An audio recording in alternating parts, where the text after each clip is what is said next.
What's up, YouTube? How you doing? In this latest episode of We're Not Getting That Movie, this is going to be based on Don Cornelius, Soul Train creator and the mastermind behind Soul Train, who was a former cop out of Chicago, and of course his sidekick with Sid McCoy, and how he went from Chicago to LA and had the hippest happening show, especially in Across the Land. Sold a black lifestyle for the young and chic and took Motown's plan and ran with it in a more uh made it even more mainstream, but more hip and happening. Um Now I know people are gonna say the American Story, which was on BT, and that was a look into it, but it ain't really going into complexity of Don Cornelius. Unfortunately, in 2012, he transitioned, and a lot that goes on with that, and we don't ever get the full digest. He was inducted into the Rock and Roll Hall of Fame a few years ago. Um, there's a lot of different things that have come out.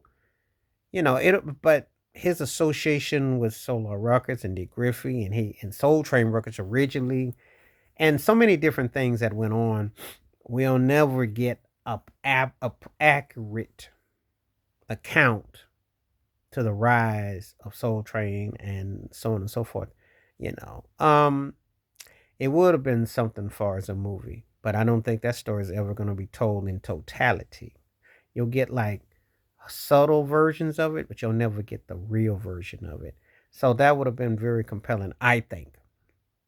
I think Don Cornelius is one of the most intriguing figures. He's one of the most important musical figures without being an artist, but one of the most intriguing figures. Kind of, dare I say, kind of like the black version of Red Auerbach was to the Boston Celtics, how he with Bill Russell and them put that together. That's kind of how Soul Train was for us growing up back in the day, because he put a lot together, a lot of strings with the Johnson Public and the hair and and the artistry and the dancing and the clothing. Because you think about all that was its own self a revolution. It was a statement. No one else was doing what he was doing, and it was basically like an all black universe, which was almost unheard of. To watch Soul Train on Saturday, and if you don't go outside and you in a chocolate city neighborhood, you almost forget where you are.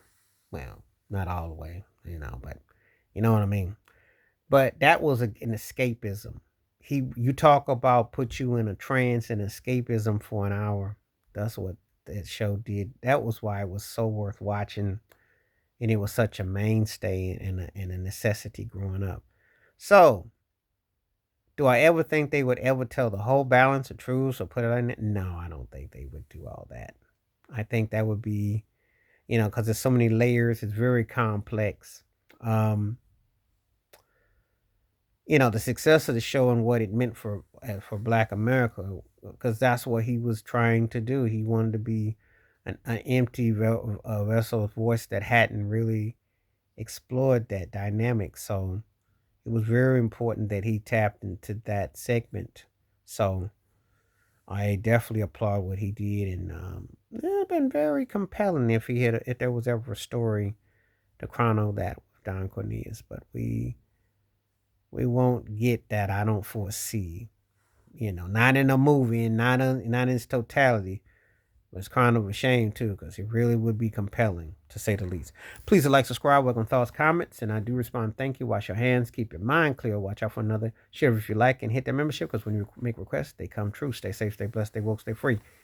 And every now and then I'll be doing what I call topics like this, so be on the lookout, because more coming that way. All right, I'm out. Peace.